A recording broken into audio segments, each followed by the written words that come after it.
please. Good morning, everyone. So today we invite you once again to part B of the lecture series of systematic reviews and meta-analysis. The speaker for the lectures are Dr. Pratap Tharyan, who would be introduced by our honorable chief guest for the day, Professor O.P. Kharbanda. Professor O.P. Kharbanda is the National Chair of Indian Council of Medical Research, New Delhi, and he has recently superannuated from Professor HOD and Chief Center for Dental Education and Research, AIMS, Delhi. So I request Kharbanda sir to kindly introduce our speaker. We've already had one session last week, and where Pratap sir has explained all the basic tenets of systematic reviews, and today we'll be having the second lecture in the series. So I request Kharbanda sir to kindly introduce our speaker. So please put on the video, sir. Yes, I have put on. Good morning and thank you once again. And it is a great pleasure to be associated with this particular series of seminars, which is the initiative of the group, which you can see there. I think they are going to talk about a minute on this. But without going into those things, I take it as a pleasure to introduce Dr. Pratap Tharyan, who is currently adjunct professor with Clinical Epidemiology Unit, Professor B.V. Moses Center for Evidence-Based Informed Healthcare and Public Health Policy. And he's also chairman of Block 2. He is based at Christian Medical College, Vellore. I had a particular interest with Dr. Tharyan because I have been his, in a way, student when I joined a course which was being done by him at CMC Vellore about, I think it was 2004 or 2005. Two faculty members from AIM, we went and stayed in the guest house in the CMC, and it was like one of the best courses I have done in my life. And I still own his notes in a folder, white folder, which I cannot forget. Now, coming to the subject of evidence-based medicine and meta-analysis, the first part we already had last week, and I have tried to listen to it twice, and every time I listen to that, I need to decipher every word of his, which is like a pearl. And now coming to the meta-analysis, which is a little bit more complex part of the evidence-based medicine, I will take pleasure in inviting him and introducing him. Thank you very much. Dr. Priyanka, can you switch off the mic? No. Oh, the screen. Okay, stop. Oh, yeah.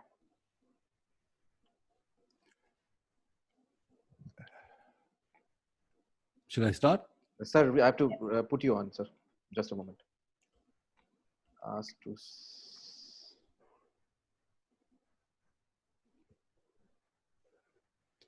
Okay. Yes, sir. You can. Yes, please. Right. Good morning, all of you, and welcome to this second part of the talk on systematic reviews and meta-analysis. And today's session will focus on meta-analysis as well as summarizing the evidence from the systematic review and meta-analysis to actually, be confident of the results of the systematic review. That's what we're going to focus on. And what I'd like to start by saying is that we were introduced to this concept of evidence-based medicine. I'd like to say that we rather use the word evidence-informed healthcare, because there is a lot of research that goes around, and we have to be able to get the right evidence for what we want and use that according to the context. The systematic reviews and meta-analysis provide the platform by which we can use reliable evidence. And because systematic reviews are very long documents, we try and summarize the findings in just one or two tables, which can then be used by guideline developers to contextualize the evidence for local use. So we'll be looking at both these steps today. And there is software available. RevMan helps us to do systematic reviews. And there's an online software which I'll introduce you, show you where to go to get. It's called Grade Pro, which can create summary of findings tables. And there's a separate part of GradePro, that website, which helps guideline developers to create guidelines based on the systematic reviews. So what we will cover today is when to meta-analyze, how to meta-analyze, and the various kinds of data we will have to deal with when we want to meta-analyze. How do we deal with inconsistency in the meta-analysis to be sure that when we do a meta-analysis, we are actually talking about an average result from all the studies we have included for that outcome. So they have to be consistent. If they're not consistent, we really can't trust that this is an average result. And then we'll see how we could summarize the results for all the outcomes that are of importance to us using this particular GRADE research. And I'll end with a few slides telling you how you can find resources to do this. So last time we talked about the steps of doing a systematic review, where you formulate a question, then you get a team together and either register a title with Cochrane, or you write the protocol and register your title with Prospero. And once that's done and your protocol is signed off, you then start searching for and locating and selecting the studies according to your protocol. And once you've got your included studies, you've got to read the studies to see how did they do these studies and what are the outcomes. And that will help you assess the risk of bias for that particular study, depending on the design of that study. And then you have to look at your review to see what is the outcomes that we wanted for our review and which of the studies gives us data for those outcomes. So it's ideal to have a data extraction sheet for each study, which you've kind of pre-tested, where independently you extract data, 2 or more people, from each study and resolve any discrepancies by discussion or writing to the authors to check sure. Then you get the software and you enter the data for each comparison and each outcome. And the program gives you this magic thing called a forest plot. And then we look at these forest plots and see how effective the intervention is or is not, and whether the results are consistent. And whatever you do, you grade the certainty that you have that that particular outcome result is likely to be the true effect and will work for other people and doesn't require any more studies. So based on that summary of findings table, you write up your research results. And that's published, and then you got to find ways in which you can disseminate it. So we are talking about steps 6, 7, 8, 9. So retrieving data means you need to know what kind of data to retrieve. So we will cover that bit as well. So we need to see when to meta-analyze. For that, you need to have more than one study which gives you data for that outcome in a way that you can use it. Either the publication has it, or you should be able to get it from some other source like the author or some other gray literature or whatever it is. You should be able to get the data from more than one study to be able to do a meta-analysis. Then it must make clinical sense for you to combine the results from different studies. And the populations you're looking at should be similar. The comparisons of the intervention should be similar. The outcomes and the data should be presented in similar ways. You can still meta-analyze even if they're not similar, but then that may be meaningless. And if there's a lot of inconsistency in the results, one of the reasons could be that the comparisons or populations or outcomes or data are not very similar. That's why your results will be very dissimilar. You can still get a pooled result, but that pooled meta-analysis result can be actually misleading or even be meaningless. So we need to be able to say, okay, when do we decide we want to meta-analyze? So what we're doing is our first step is we are defining a comparison. So you may want to compare one intervention in people with, say, some dental problem versus another intervention. But you may also want to look at 2 different kinds of interventions for that same problem. So you frame your question according to that, and you decide on what your outcomes are. It could be, decade missing filled surfaces, yes or no. These are dichotomous results. Or you might decide one of your outcomes could be oral health-related quality of life, where usually they present means and standard deviations. So depending on that outcome and the studies that give you that outcome, you extract the data for each outcome. And then you decide, how am I going to pool the data? What is my summary statistic for that study, for that particular outcome? So if it is DFMS, yes or no, it's dichotomous data. You can use relative risk or odds ratios or risk difference. But if it's oral health related quality of life, then usually the results are presented as means and standard deviations. And the way you're deciding to compare the studies, combine the results would be what is the mean difference in the two groups, two comparisons for that particular outcome. Then you look at the meta-analysis graph and you interpret to see whether it's useful or not useful, or is it harmful, and how harmful or useful is it. We'll go through that.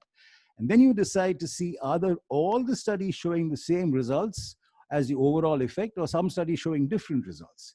If they are, then we got to try and explore it and see, can we explain why some studies are showing some better effects than others? And that's how you finally decide, okay, I'm going to look at the overall result and say, for the outcome of DFMS with this comparison versus that, these are the results, and I am fairly certain or not so certain in that result. So that's where the certainty of evidence or quality of evidence comes in. So this is what we were going to be covering today. And the handbook, which I introduced you to last time, you can get it from the RevMan help file, has got chapters which describe how to do all of this. So let's take a look at a dental review from the Cochrane Library to see, should we meta-analyze? This is antibiotic use for irreversible pulpitis. And what they were looking for are studies looking for, any kind of antibiotic use versus placebo. What they actually found was 1 RCT. So because they found only 1 RCT, there's no question of a meta-analysis. And what they therefore did was describe the outcome for that RCT. And here you have the sum of pain intensity difference. Now, obviously, the data were not normally distributed. So they presented the data as median and interquartile range in the people given placebo and in people given penicillin. The other outcome they looked at was sum of percussion pain intensity, the difference. And they described that. So this is just a narrative description of this one study they found, which looked at antibiotic use for irreversible pulpitis. So let's look at another review where there was more than one trial. And this is interventions for treating traumatized permanent front teeth, which were avulsed, that is knocked out, and replanted. And this is a reasonably recent, this is February of last year. You can download this review. It's available as a free PDF.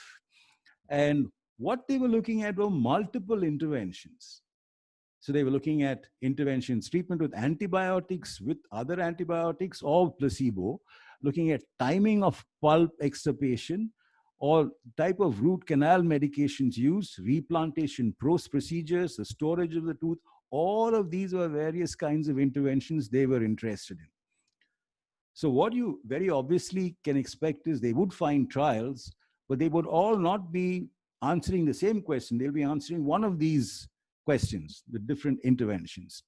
And moreover, they had multiple outcomes. Their primary outcome was periodontal ligament healing, which could include a proxy outcome looking at it as radiographic root resorption. And there are multiple secondary outcomes. So tooth survival, you'll have to think, how will they measure tooth survival? Is it number of teeth which survive, or do they have some kind of an index? So these are the ways in which you have to see what kind of complexities in the data can I expect. Pain most probably could be a pain score, or could be, as they said, tapping on the teeth or patient reported something. So this is where the diversity starts coming in. So you have to plan your analysis. So what they found was that in their results, they found 4 studies. It had 133 participants, but 257 teeth. So there's a unit of analysis. So each person, many teeth are being taken into account. And what they also found was that each study assessed a different intervention. So therefore, for each kind of intervention, they only had 1 study. So they could not synthesize the data here. So what they've done is given us a summary of findings table for the main 4 types of interventions, one of which was hyperbaric oxygen compared with control for avulsed and replanted teeth. And they summarize their results, and we'll show you how this is done. But for outcome, they took the outcomes that they were interested in. One was periodontal healing at 12 months. And the relative risk and confidence interval for that outcome from that 1 RCT was this. Now, when you enter this data into the program, it'll automatically calculate your absolute effects, right? Now, how they do that is that they take the risk in the control group, that is the people who've got the control was obviously no hyperbaric oxygen, and see what was the risk in the control group. And that risk in the control group multiplied by the relative risk will give you this risk. You can try it yourself. I'll send you this presentation. You look at the forest plot for this study in that review, take the control group risk, there is number of people in the control group who had the outcome of periodontal healing, multiply that into the relative risk, you will get this absolute risk. So this is the control group risk, 431 per 1,000. You divide it by 100, it's 43%. That into this will give you this. That's how the program calculates your absolute effects. And what it also has, it gives you the quality of evidence. It says very low. And as we will discuss later, very, very, very low means I really don't know whether this effect is good. I can't be sure of it. So for each outcome from that one study, they have taken data and presented it to you. The next outcome was leather mix compared with UltraCal for avulsed and replanted teeth. Again, 1 RCT. The third one was extraoral pulp extirpation at day 0 compared with intraoral extirpation at day 7. 2 different interventions. And the outcome they had there was radiographic resorption. So that's a different outcome they presented there. And the final was thymosin alpha-1 compared with saline control for avulsed and replanted teeth. So they're looking for this overall treatments for avulsed teeth, but they found 4 different interventions in one study. So for each study, they have provided the numerical results and given their assessment on the quality of evidence, by which they mean how certain are we that this evidence will be what you will find if you were to use it. So the types of data you can encounter would be dichotomous data, like no DMFS or yes DMFS, or dead or alive, or avulsed, not avulsed, cavity plus, cavity minus. Or it could be ordinal data where you can say severity of disease, nil, mild, moderate, severe, very severe. So the way you can analyze this is divide this as nil and mild is nothing, I'm not bothered about. Moderate, severe, very severe, I'll say yes disease. You can convert that into dichotomous data, or you can take the mean scores on each of those, for each person, what is the mean in each group compared to the other mean, which is what you would do if you had continuous data. Like for example, you've got a pain scale. If everybody was using the same pain scale, you can combine it using the mean difference on that. But sometimes you'll find some studies have used different pain scales. You can still combine this in a method I'll show you called standardized mean difference. Or you can have censured data. I'm not sure in dentistry you have censured data, but usually in cancer trials you get that. Or you can have other kinds of data where they're not giving you the actual numerical results in each group, or they've given you adjusted results, adjusted for confounders. We can even use those adjusted results from those trials to make a meta-analysis, and I'll show you how it can be done. So when we talk about data, we're talking about the numbers in the treatment and control arms, as well as the results, but also the contextual data. In whom was it done? What were their baseline characteristics? Only then can we make an overall assessment of how useful this data is. So as we said last time, the principles of a meta-analysis, we are trying to see the treatments used for avulsed teeth, this treatment versus that. In all the studies, what is the average effect for this intervention compared to another intervention? And in meta-analysis, we give more weights to some studies which have got more data, and we'll review that as well. You need at least 2 studies, as we discussed, and we're not comparing patients from one study with another study. We are looking at the results in the same study and then pooling the results of the study for each pre-specified outcome, which will be summarized in a forest plot.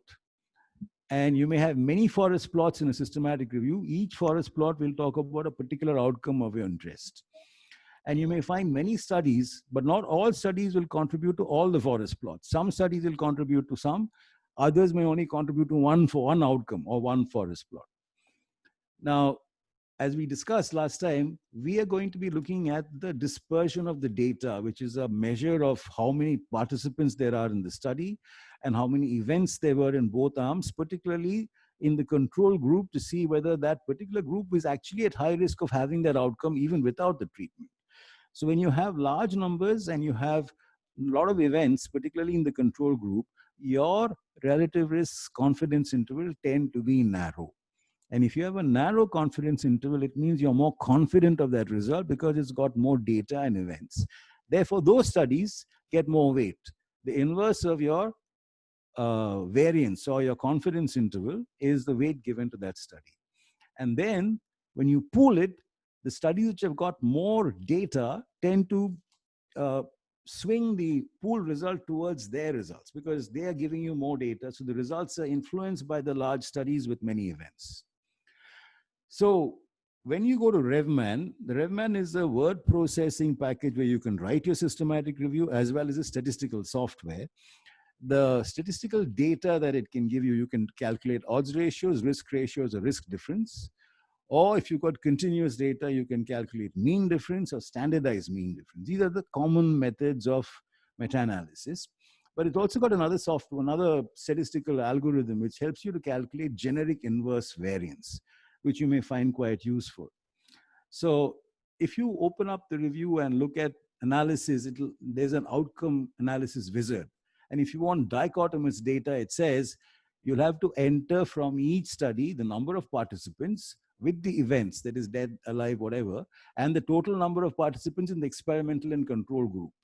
That's the minimum data you need to have for dichotomous data. And it asks you, do you want odds ratios or risk ratios? And the default method for meta-analysis is the Mantel-Hansel fixed effect meta-analysis. That's default. I tend to use relative risk because I can understand relative risk much better, but people may use odds ratios as well.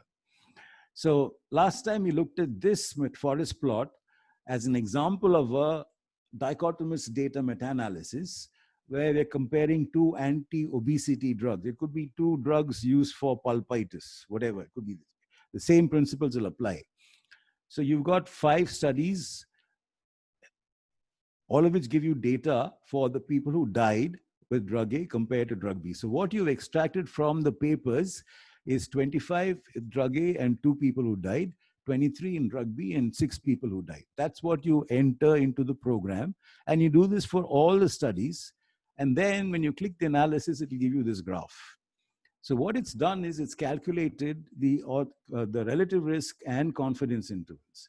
Now, if you're chosen in the analysis format odds ratios, you've got the odds ratios and confidence intervals here. And in this figure, it shows a graph, the forest plot, where 1 is a line of no difference. For an outcome like death, which is a unwanted outcome, anything less than 1 favors drug A, which is the experimental drug. And drug B is considered the control drug. Anything which is on this side of the line favors drug B, right? And what you'll find is that the size of this blob corresponds to the weight given to the study. The blob itself is the estimate, and the confidence intervals are 0.7 here and 1.37. Now, this study crosses the line. This study crosses the line, which basically means we don't know which is better. This study is a large study, gets the most weight in the meta-analysis, and it clearly shows drug A is better. Okay, so that's the weights given to the study. And as I demonstrated last time, this study gets the most weight. Obviously, it's got large sample size and many people have the event, but the reason is the confidence interval is narrow. The narrowest confidence interval gets the most weight. This study is also fairly big. In fact, it's next biggest after this, but it gets the least weight because the confidence intervals are very wide. And that's because the event rate in the control arm is much less than any other study. And that contributes to a wide confidence interval. So that's your pooled effect estimate. And it tells you that if you use drug A, you reduce the risk of death by 100 minus 70 or 1 minus 70, 30% reduction. Your best estimate is it could be a 50% reduction. At the very least, you expect a 1% reduction. Now, because this 0.99 does not include 1 and cross over, your statistical significance is there. Your p-value for the difference shows that this difference, you're about 96% sure the difference between the two treatments is not due to chance. But it doesn't tell you how much better it is. For that, you got to calculate and say only 1% difference. You might say a 1% difference in a bunch of randomized trials is not very inspiring. So that's the first step. What is the overall result? So this is from data which is got from dichotomous data. Yes, no, carries positive, carries negative, dead, alive. That's how you do that. Now, the next thing you got to look at is continuous data. So for example, you're looking at comparing mean blood pressure or anything, any weight or number of days in hospital. All of these can be presented as means and standard deviations. And what is useful is because you know what number of days means, you know what blood pressure means. It's assumed that when you get difference in blood pressure between one group and the other group, you will also know whether that difference is clinically useful. But unfortunately, that doesn't always happen. And the weightage given here also is the inverse to the variance. And the variance here is the standard deviation. In dichotomous data, it is a confidence interval. Here, it is the mean and standard deviation. So that standard deviation is the variance. If you've got a very large standard deviation, the weight given to the study is small.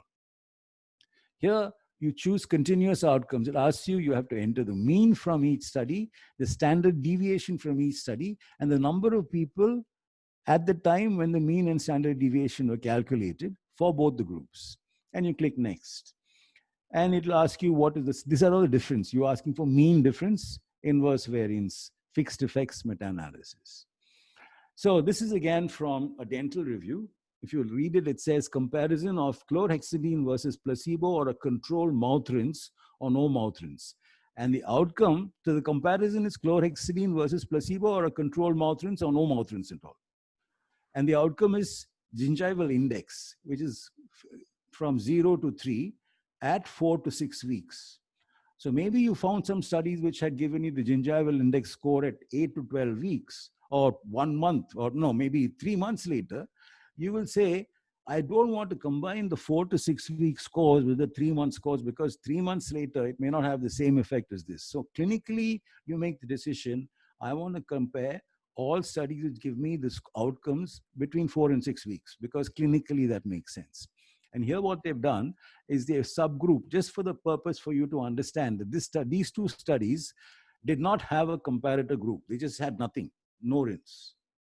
And these studies, 1, 2, 3, 4, 5, 6, 7, 8 studies had a placebo or a control rinse, which may have been some kind of an inert substance. And the measures they have used here, because these index, they've taken the mean and standard deviation of the index. So the mean number of people here is 214, and the mean is 11.49. Here the mean is 1.12, and that's a standard deviation. So means and standard deviations. And the mean difference is what they're looking at. And you get your pooled effect estimate, which is minus 0.21. And the confidence interval, 95% confidence for that mean difference is minus 0.31 to minus 0.11. Now you have to interpret what this means. It's on the gingival index, and the gingival index is from 0 to 3. So there is a difference of minus 0.21. Now the challenge is you need to know, does that mean anything? So this is always a problem when you have continuous outcomes to see what is the measure by which I can say anything less than 0.2 or 0.4 is good. So generally you'd say if your effect estimate is less than 0.2, it means that it's a large difference. So overall it looks like there's a big difference, but you need to know what the meaning of gingival index differences here are.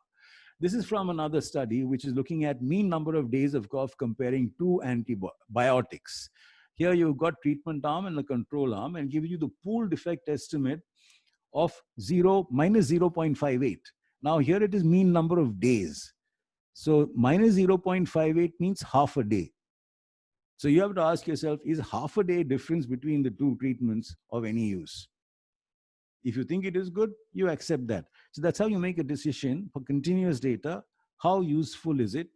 And how sure are you of it? Here it is minus 0.1 day.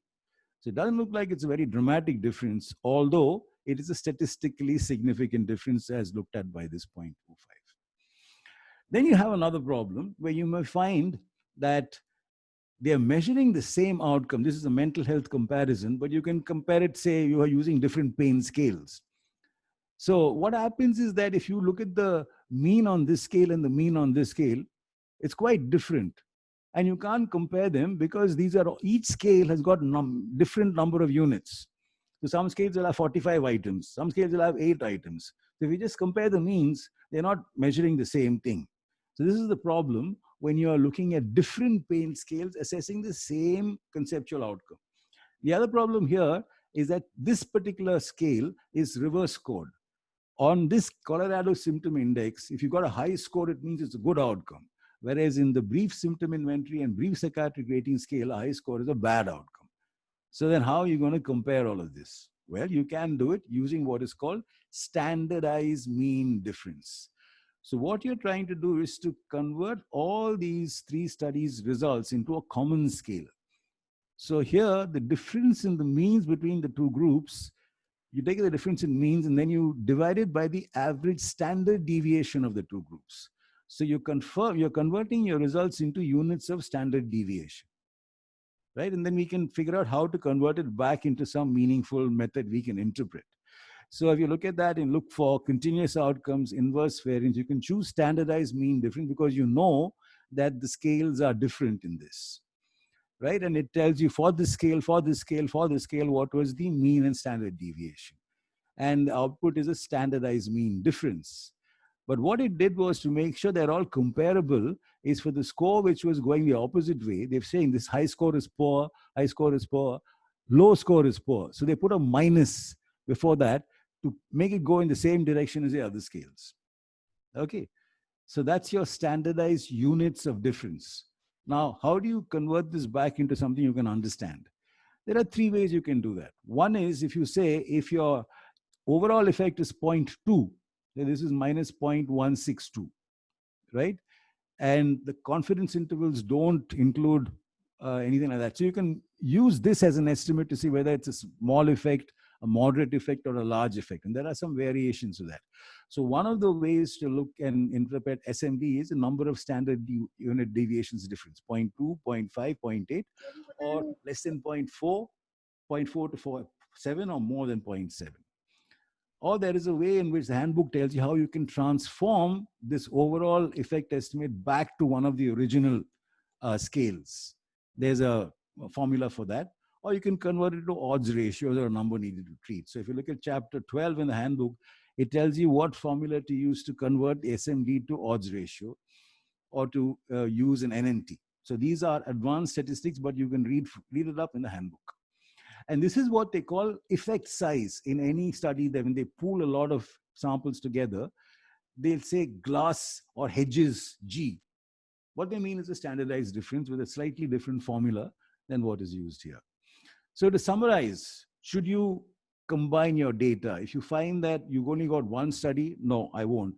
But they've all used different comparisons, I'm not going to. I'll describe each study separately. But if you say, yes, they're comparable and they're all the same, I'll use a Mantel-Hansel method for dichotomous data. And if I'm going to have continuous variables, which is measured in the same way, like weight or height or something, you can just use mean difference. Or if it's using different units, but they're continuous variables, you'll use your standardized mean difference. These are the normal ways of doing a meta-analysis. Now we come to this thing called generic inverse variance. It basically is called generic because you can use it for any kind of design when you want to combine different types of study designs. So in dentistry, for example, you have some weird study designs like split mouth design. Half the mouth gets one treatment and the other half gets the other treatment. So there are complications here because the mouth is the same for both the treatments. And the outcome is determined by the mouth, not necessarily only by the treatment. So there's a correlation in the outcomes between these 2 teeth. So the analysis is usually a matched pair analysis, or sometimes they'll take more than one teeth on one side. Then the analysis becomes complicated. So finally, they will do some adjustments and just give you an adjusted odds ratio in confidence interval. You can't use any of the raw data because they've given you the adjusted result. So there are various study designs where you find that the outcomes are not your standard dichotomous or things. Right? So that is when you use this generic inverse variable.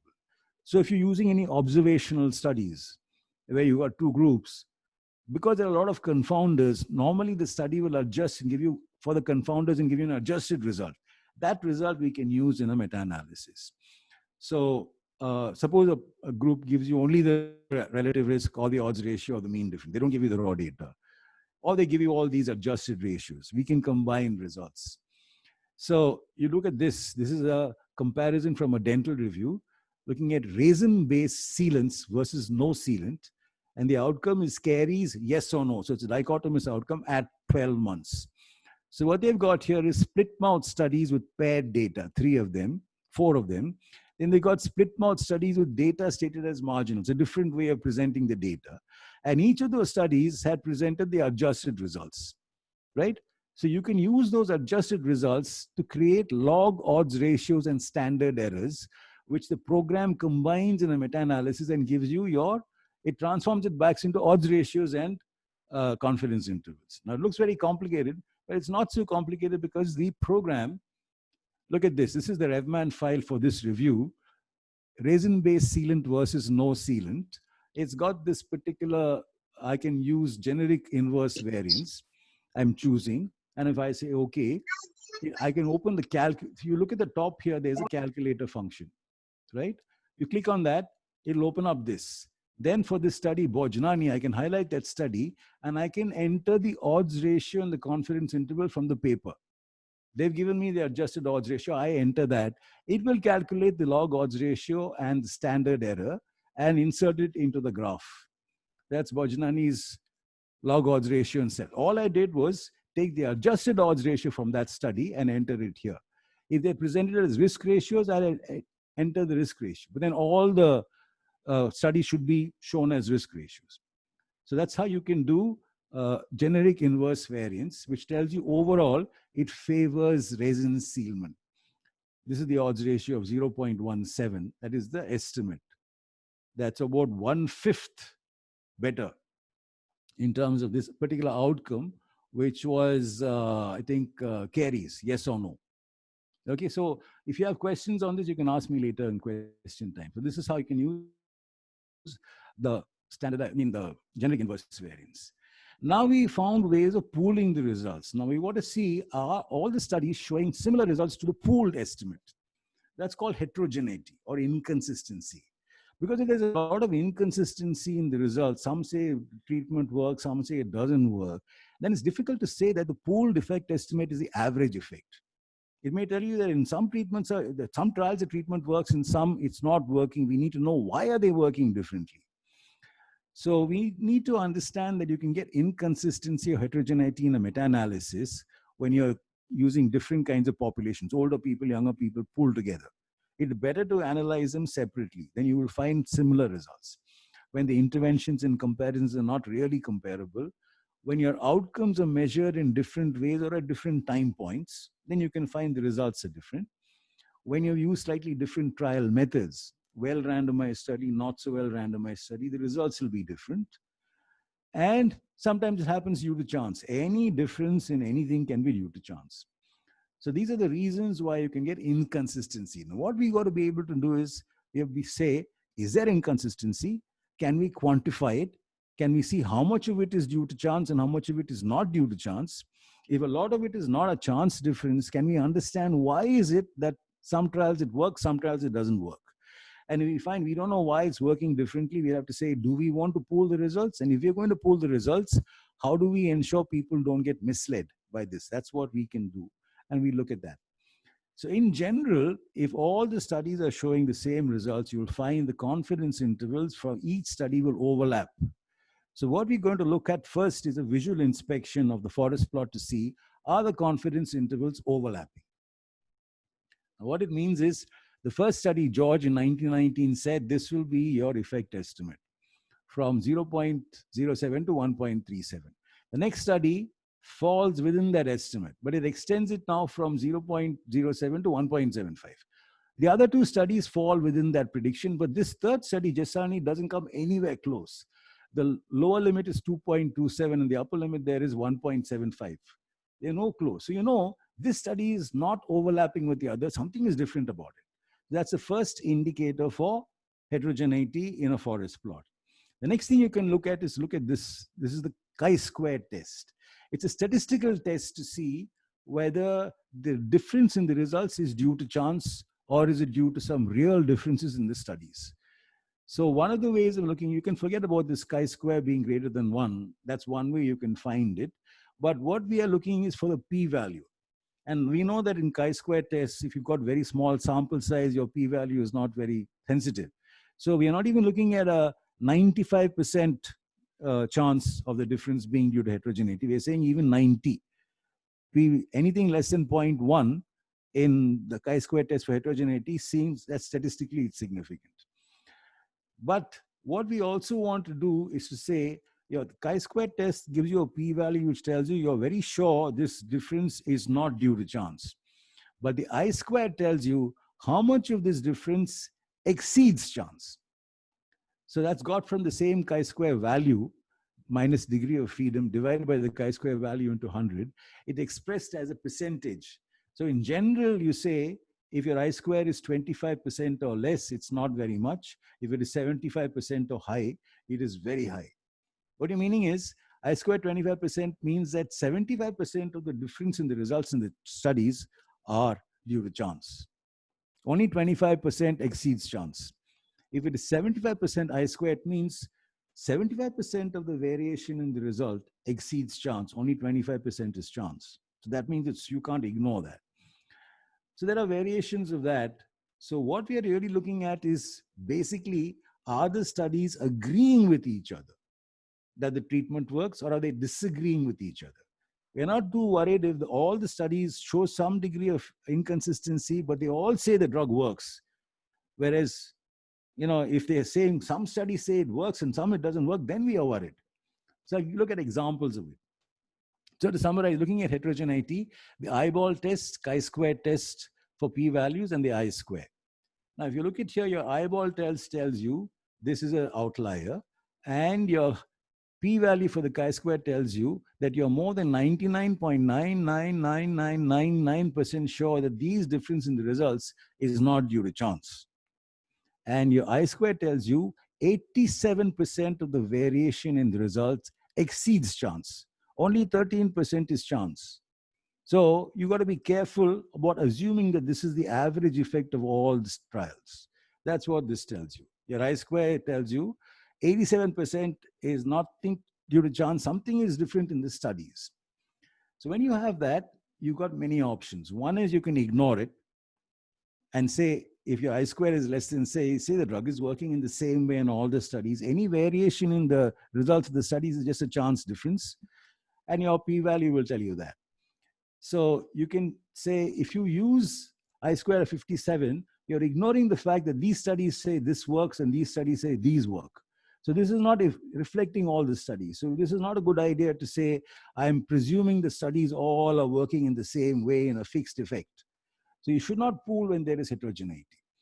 So the fixed effect model tells you the drug works in the same way, and any variation in the results is just a chance result. So basically it's saying, this is the true effect of each study.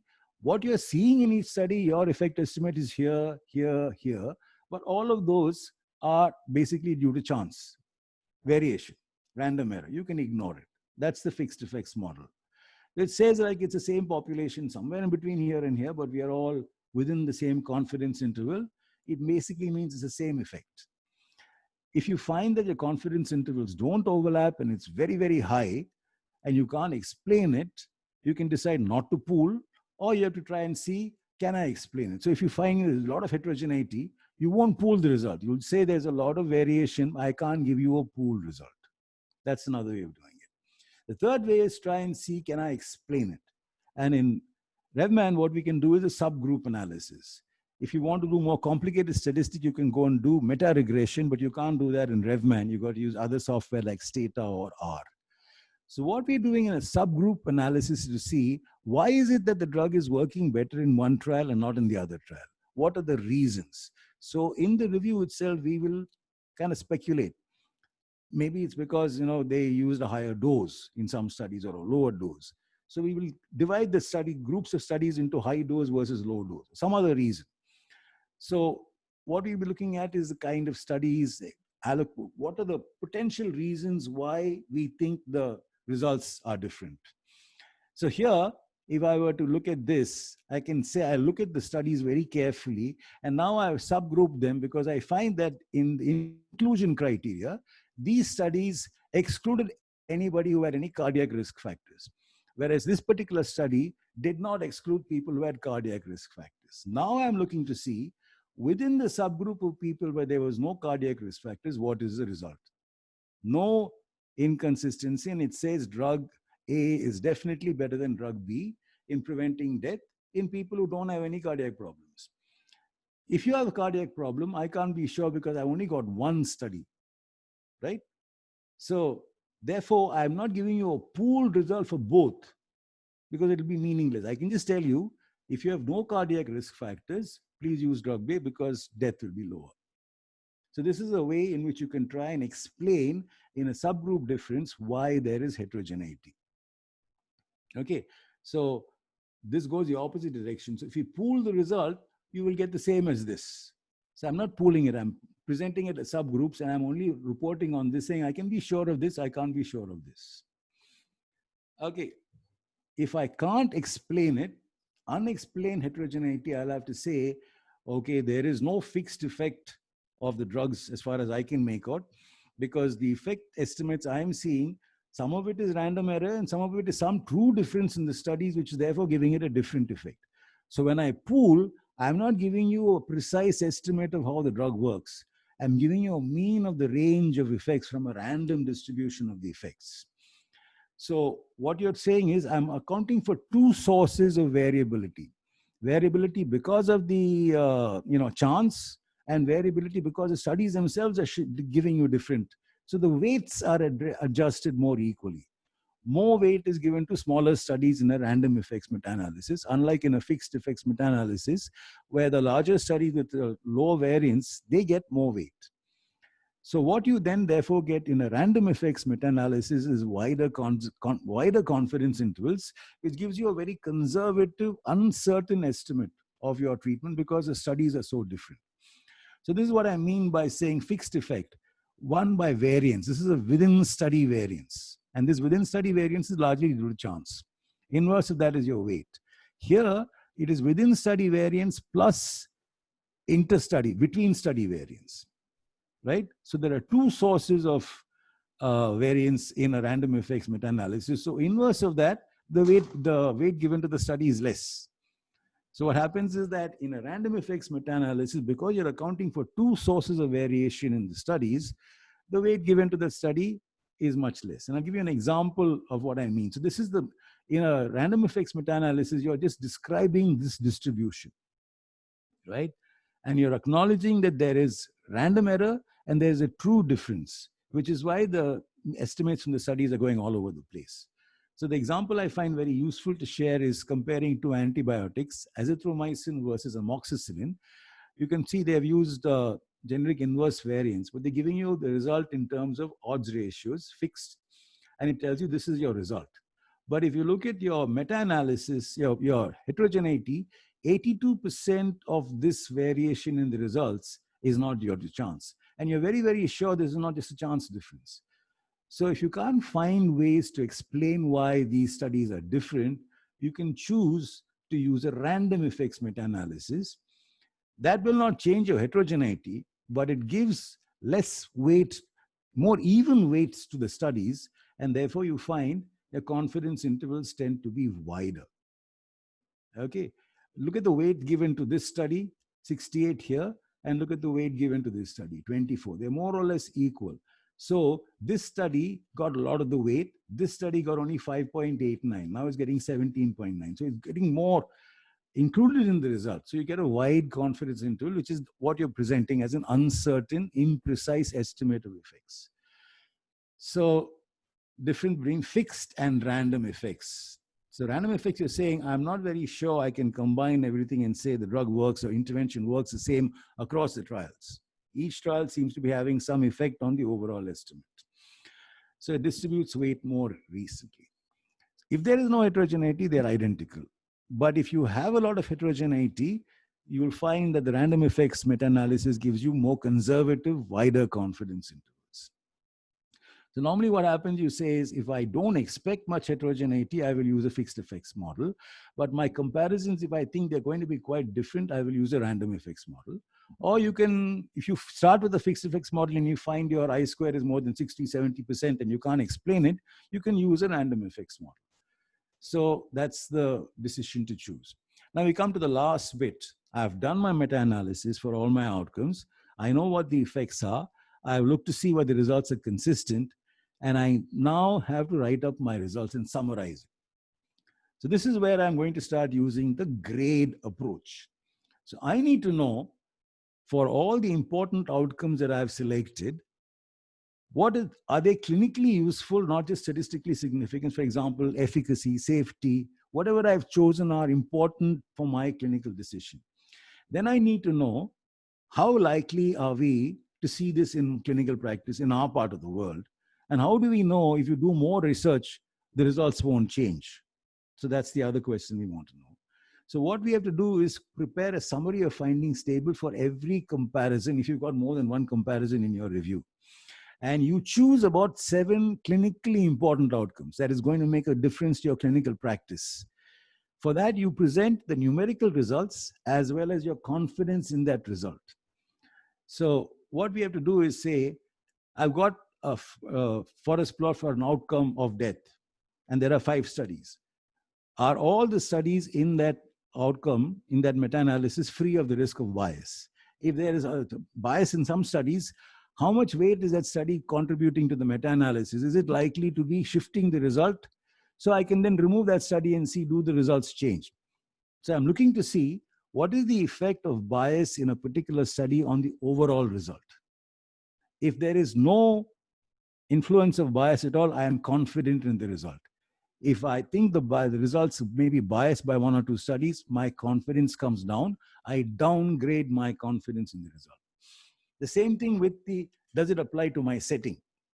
So I look at the inclusion exclusion criteria in each of the studies and see, is this the way we would be using this particular intervention in this particular population in our people? If you find that they have missed out some important things, our confidence that this result is directly applicable to us comes down. Are the results consistent? We looked at heterogeneity. Heterogeneity is okay, but can you explain the heterogeneity? If you can't explain it and you use a random effects meta-analysis, that is not a very consistent result. My confidence comes down. Are the results precise? Now, what I mean by precise are 2 things. One, the lower limit of the confidence interval. Is it still likely to show clinical benefit? Meaning, if the result was the upper end, will you use it? If the answer is yes, that's great. But if the result was the lower end of the confidence interval, would you still use it? You would say, yes, no problem. Then that's precise. It doesn't create confusion for you.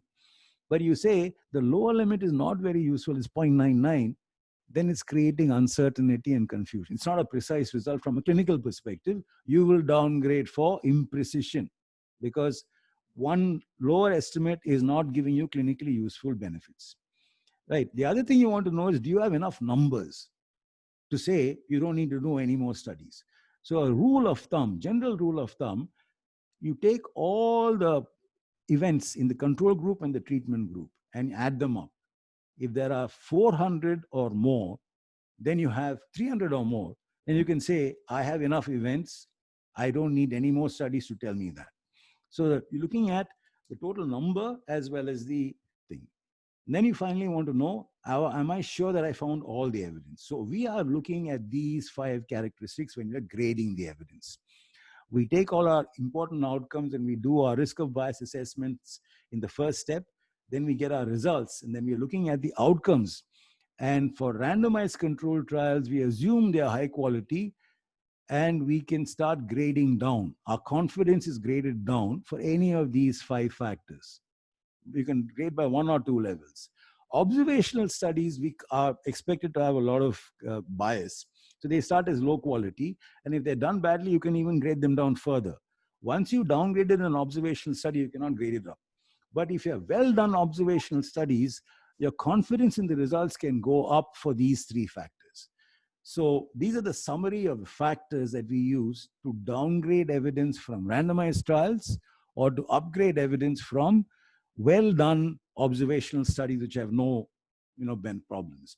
And this ends up with our final levels of certainty: high, moderate, low, or very low. When you say high quality or high certainty evidence, you're saying we are very confident that this is the true effect and you're likely to get it, and you don't need to do any more research. If for any reason you've downgraded it, your confidence goes down.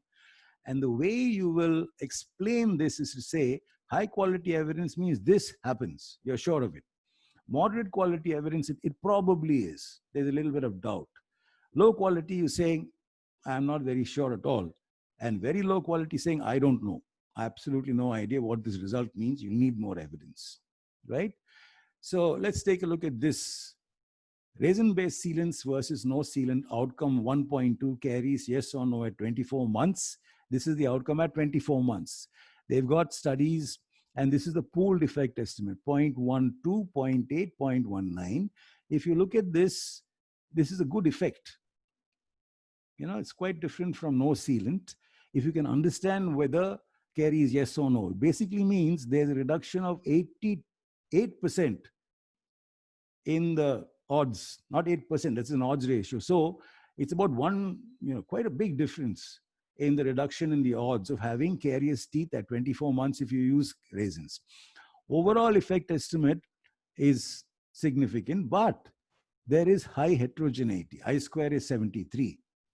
But as I said, whether you use any of these data, they are not disagreeing about whether resin works or not. So even though I-square is 73, I'm not bothered about it. My confidence is that resin works. If on the other hand, these two had gone that way, then I would have been concerned about inconsistency, which is important. Here, although 73% of I-square is there, they are all agreeing. They're only disagreeing about how effective it is. That can happen in a particular study. Okay, so although there is inconsistency here, because the direction of effect is all the same, not going in opposite directions, I don't think this inconsistency is a big problem. Then I got to look and see, are there any biases in any of these studies? So I need to go and look at the risk of bias summary figures in the table to decide, should I downgrade for that? Precision, this is a big difference. Lower limit is also showing whether it's lower limit or upper limit, I'm not bothered. So with this kind of knowledge, you can proceed to create your summary of findings table, which is from the review. Dentine caries in permanent molars. This is our relative risk from the review. And if you take this particular RevMan file and put it into Grade Pro online, it will calculate and give you all of these things. All you got to do is make this judgment. It will tell you this. 160, if you use control, no sealant, in the control treat, the incidence of carious first molars is 16%. And in this, it is 5.2%. That's the difference between the two. And they say that there's moderate quality. And they've given you some, small notes here. What do they mean? So they've got other outcomes as well.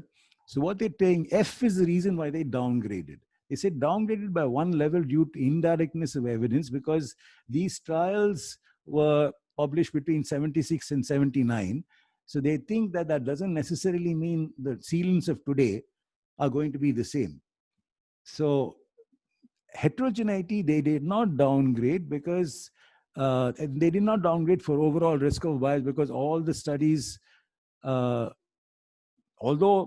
none of the studies were blinded, carious teeth is not a major problem that blinding can actually affect.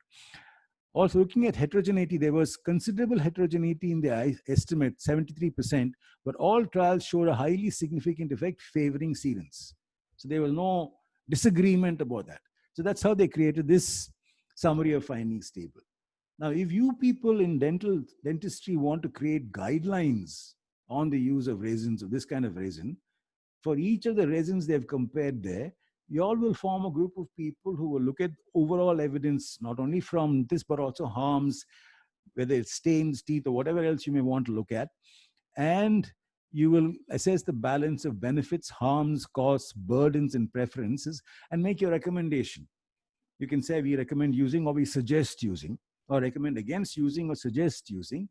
And you can say we have confidence in the result, high quality evidence or moderate certainty evidence. And this is our strength of our recommendation. We strongly recommend using, or we are making some conditional recommendation because some people may not be able to afford the cost. That's how guidelines get done, looking at the systematic reviews. Now, the resources, as we discussed last time, RevMan is your best resource. It's free. If you're using it for academic purposes, RevMan, they allow you to download the software. But they have a RevMan web version, which they expect you to use if you're doing a Cochrane review. That's also free, but that's got a lot more linkages with various things that the standalone version doesn't have. But you can do very good systematic analysis just using RevMan. And the handbook is a fantastic source. Please go and look at the handbook for anything you need to know about how to do anything we discussed here, even whether it's randomized or non-randomized studies. And you can actually, Dr. Kharbanda has shown us how, this is Prisma, and this is a manuscript which Dr. Kharbanda sent me, and I think Priyanka sent me, saying, looking at not an intervention question. You look at this, it's craniofacial and upper airway morphology in adult obstructive sleep apnea patients. Now, we first have to decide what design studies do you think we'll get for this? So you got people with sleep apnea. Now, anything requires a comparison. Otherwise, you'll just have a case series. All people with sleep apnea you will take.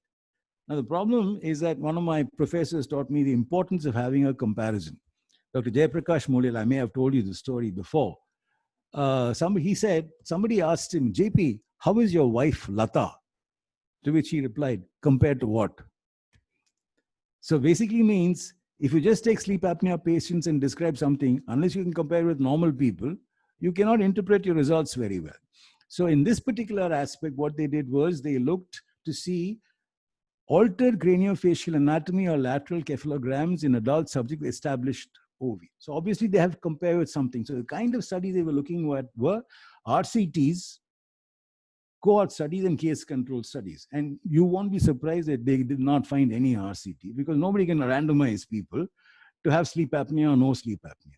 So the best you can expect is a cohort of people, and you develop and see who develops sleep apnea and compare with normal. Even that you won't get. So I could predict that for this question, the only kind of studies you'll get will be case control studies. You choose some people who have OSA, and then you choose some people who don't have OSA, and you do your measurements. But there are many, many analyses here. I'm just giving you an example of what you find here. So this is OSA patients, controlled subjects. They're looking at measurements for one of those variables. There are numerous of them. And what they find is OSA patients, there's a mean difference of 6.89, 2.56 to 11.21. Okay? So we have to be able to interpret what does this mean difference mean. So depending on where they took it from, the interpretation will show. Clearly, there's a difference between normal people. Then the next thing you have to ask yourself is the consistency. Now you'll find they have used a random effects meta-analysis because they found the I-square as 51%. And partly, but you could also analyze it another way and see, okay, there is an overlap in the confidence intervals. The effect estimate of all is saying OSA is better. This is a very small sample study, so it gets a wide confidence interval. So one of the things they could do is also do an analysis using a fixed effects meta-analysis. You give them more precise estimates to see whether it makes a difference. So what I'm trying to say, even for an etiology study, provided you've got two groups, you can use RevMan. The interpretation depends on what, because I can't give you an idea as to how important this difference in the mean difference between the studies is. I can try and see why is this study showing a difference from that study. It may be because, see, you can't even say sample size, I don't know, this is 100, total of 30, this is total of 20, whereas this is 403. So this is obviously the most informative study, and the result is most likely influenced by that study. So we need to be able to explore all this to have some meaning as to what it ultimately means. And we can't use a grade assessment for this. So the authors have created another way of trying to look at. So those are the things that need to be standardized. Anyway, I'm glad to find that RevMan has been used so versatilely. Now, this is the website for which you can use to create grade summary of tables, gradepro.org. If you go and click on resources, give you a lot of publications about the grade approach, It gives you the grade handbook. And then once you create a login option for yourself, you can go to Grade Pro. And Grade Pro gives you instructions on how you can take your RevMan analysis that you want outcomes from and import it into Grade Pro. And it'll give you the kind of table that we was looking at. And you just have to then make the decision which of the outcomes you want included and what is your grade quality of evidence for each outcome. There's a very simple tutorial to use both RevMan as well as this. So this is how we do it, and you can always check and see when we next have another training program on using Grade, because our protocol workshops, we actually give you hands-on experience on how to use RevMan as well as Grade, which requires time. And it requires everybody to be, we need people to help people if they're having difficulties. So that's going to take some time, but we are hoping that we'll be able to do that online as well. Anyway, this is not the ending, nor the beginning. It's just another pause in our lives as we try and learn more about doing systematic reviews. Happy to answer your questions. And I'll send you this presentation. Sir, could you switch off the presentation so that we can proceed to... I would like Dr. Kharbanda to speak a few words before we move on to our question answer session. Sir, could you please switch off the yeah, I'm screen trying. sharing? Yeah. Yes. Thank you, Professor Pratap. Actually, this subject is very complex. And to make it understand in these simple way, you have done a wonderful job. And I am just reading at the most of the questions, and that is what, as we clinicians feel, that it requires a little bit more indulgence to understand and comprehend the subject. And what you could give us in 1 hour, I could make, maybe you can say, quite a bit of it, but there are, in our audience, the people are from different levels of their involvement in the research. The majority of us are clinicians, and this question you must be facing every time. But one question which everybody is trying to know is that when you know that you are removing a study at the end, which you think has a big bias, does it introduce another bias into it? So I don't know. This is what I think. Even I was thinking, and I then found few more people are thinking about the same way. Nevertheless, I will encourage all our participants to get connected with you through your center, and if possible, take a more detailed course, lay their hands on the software, try to, because as you said in the end, it is the beginning. So once you start into it, I think it is also a kind of an addiction, and you will start enjoying it. And once you start enjoying it, you will be contributing more, learn more. Once again, I like to thank Dr. Pratap, Dr. Priyanka, Aman, and all concerned with this. I think these are my concluding remarks. Okay.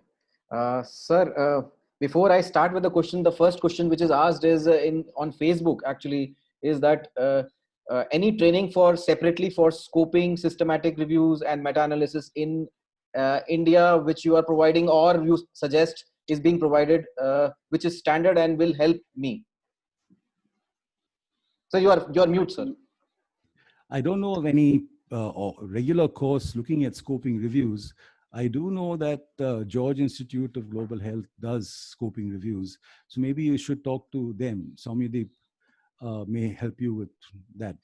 But scoping reviews are just like a preliminary search, you know, so you don't really need, unless you want to publish it. And there are guidelines on doing scoping reviews available from the Equator Network. The other question I want to answer is what Dr. Kharbanda asked, the biases involved in removing studies. Now, I think that there are some people who will say, okay, I've got an outlying study, I will remove it. But then the problem is, if you remove one outlying study, why did you remove it? I would not consider that as, I would consider if I can find any reason why that study is so different from the others and subgroup it according to those characteristics. That way you're not hiding that study. You're saying, okay, this study is a different study.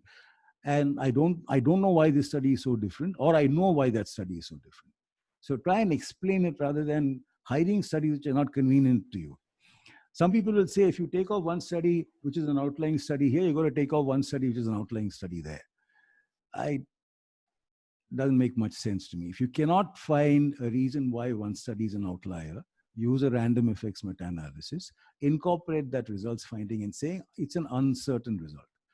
Or you say there is one outlying study. Without that outlying study, this is the result. But present both the results. That way you're not being biased. Okay. So this is... That makes... Sorry. Yeah, sir? That's fine. That's fine. Yeah. Sir, this is a question from John Skada, Australia.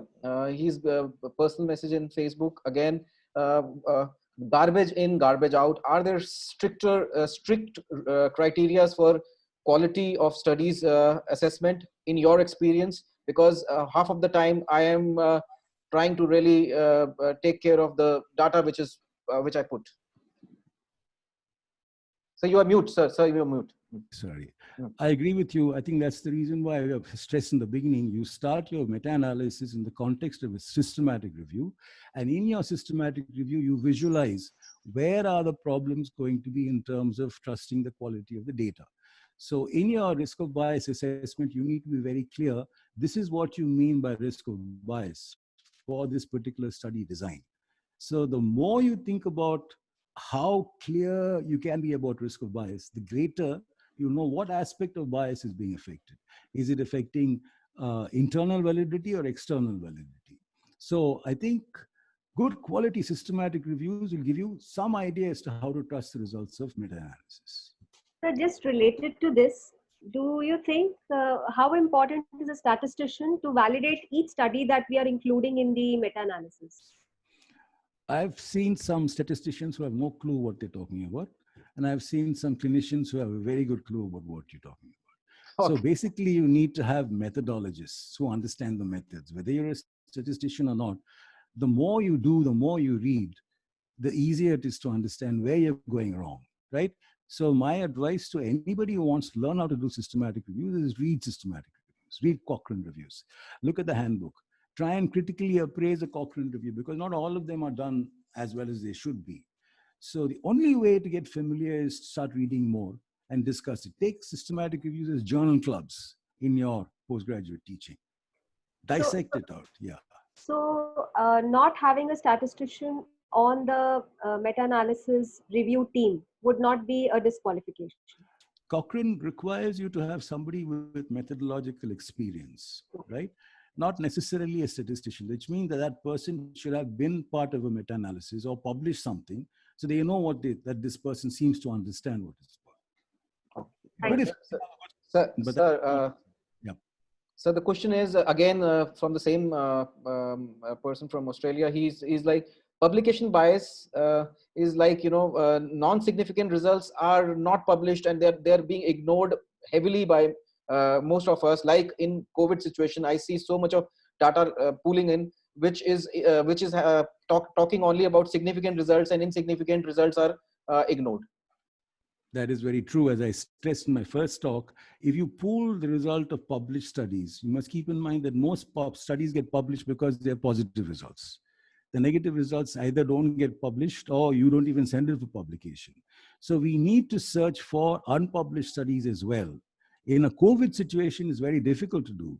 So what we have to keep in mind is that science is cumulative. It's only in time that you really know the benefits of what you say. One study says this is good.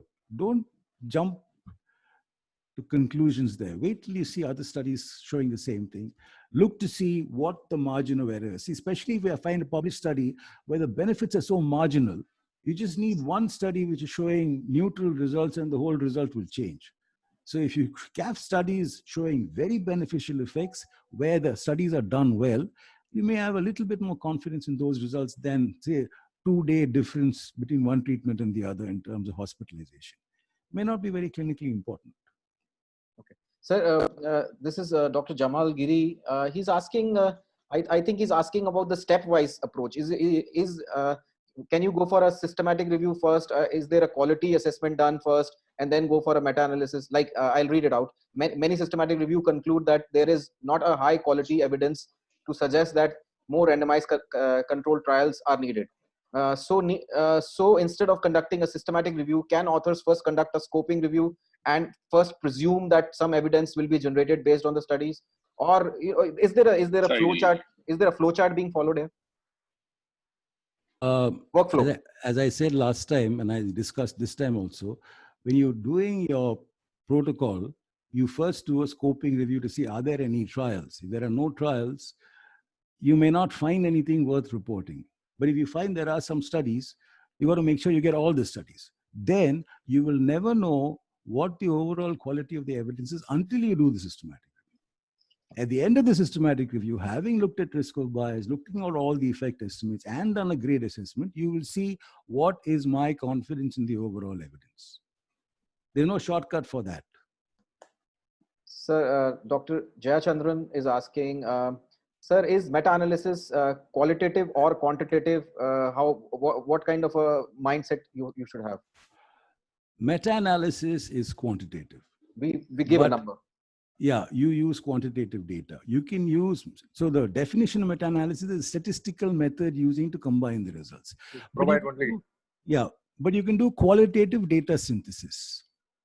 We can quantify it. We can quantify it. You can look at the studies, you can describe it, you can try and describe why the differences are, what the problems are. It'll give you some idea as to when you have like there are 4 trials, but all assessing different interventions. It makes no sense to combine all those trials. You describe those studies. Okay.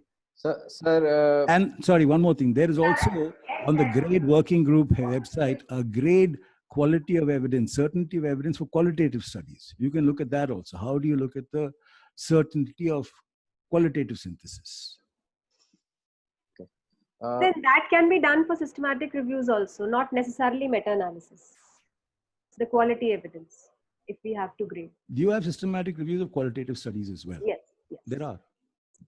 And they have different ways of synthesizing it using the inductive framework which they use in qualitative studies.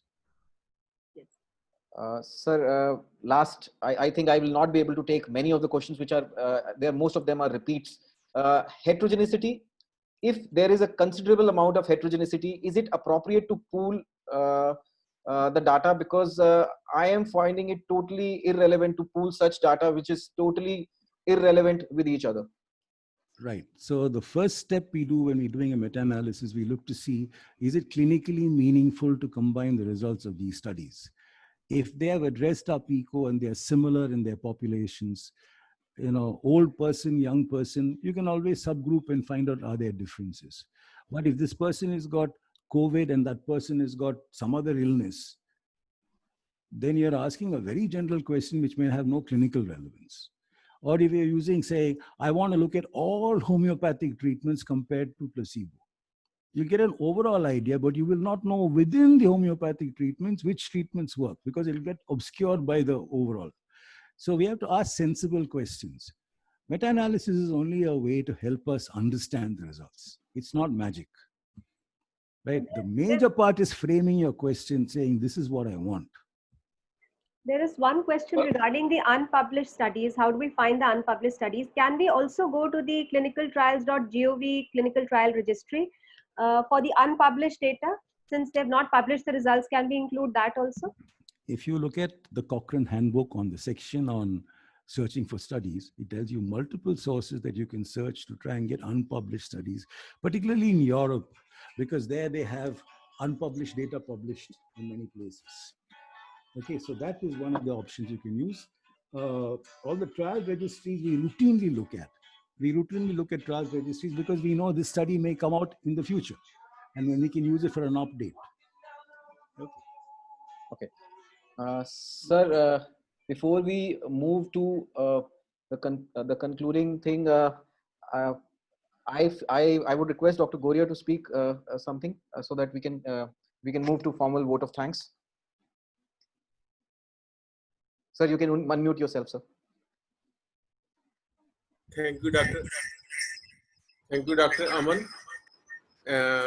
and thank you, Dr. Pratap, giving us a very good learning on a topic which usually remain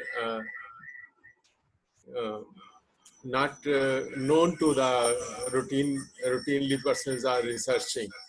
So it is very good even to the senior persons and who have not into the this sort of the research of meta-analysis and systemic reviews. And but especially it will be very useful to the young persons who are at the beginning of their stage and who will enter into systemic reviews and meta-analysis and can give a lot of benefit to the researchers as well as to the society that what is good in the evidence-based learning system. Thank you very much. Thank you, Priyanka. Thank you, Dr. Raman. Thank you so much, sir. Thank you so much. I'll move to Dr. Deepika to final closure of the ceremony, of the lecture which we organized. Yeah, thank you, Dr. Aman. So yeah, formally, Dr. Pratap, thanks a lot. It was a very complex topic. Meta-analysis for me personally has always been very close to my heart, but I've never attempted one. You know, the quantitative part scares me. So you've made it very simple, and I'm surely going to try. And like Dr. Kharbanda said, we need to indulge some more.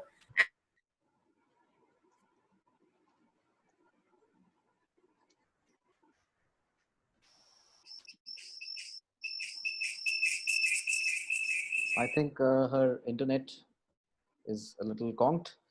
Nevertheless, we will conclude the session by a big thanks to Pratap sir. Big thanks to. I'm going to indulge some more and article reviews and meta-analysis. Thank you for us. Thank you, Dr. Goria. Again, your everlasting support. He's the president of the Indo-Pacific Ecology, and we do these lecture series under the aegis of INPEFO. So thank you, sir. You're always one of the first to come and last to leave, and you've been consistent. You are always there. So thanks for that. Privileged to learn from these sources. Thank you, everyone. Thank you, everyone. Namaste. Thank you so much. Thank you so much for joining. Can we have a group photo before we all close? We can see everyone on the screen. Sir, just a moment. Is it possible? Yes, sir. I'm clicking. Yeah. Why not? 1 and 2 and 3. Yeah. Before we leave, let us have everyone on the screen. Is it possible? Yes, sir. I'm clicking it.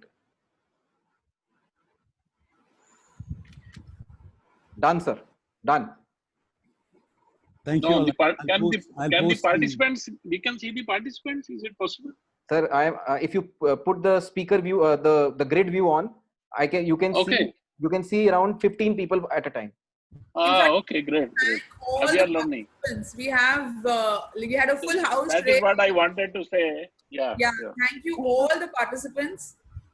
We had a lot of senior people, Dr. Hari Prakash, Dr. Revati, Dr. Aditya, Dr. Jayachandra. I'm going to miss a few, sorry. But, thank you all for being there and supporting us. Thank you, Dr. Deepika. Thank you. Okay, bye. Thanks so much. much. Bye. Thank you. Bye.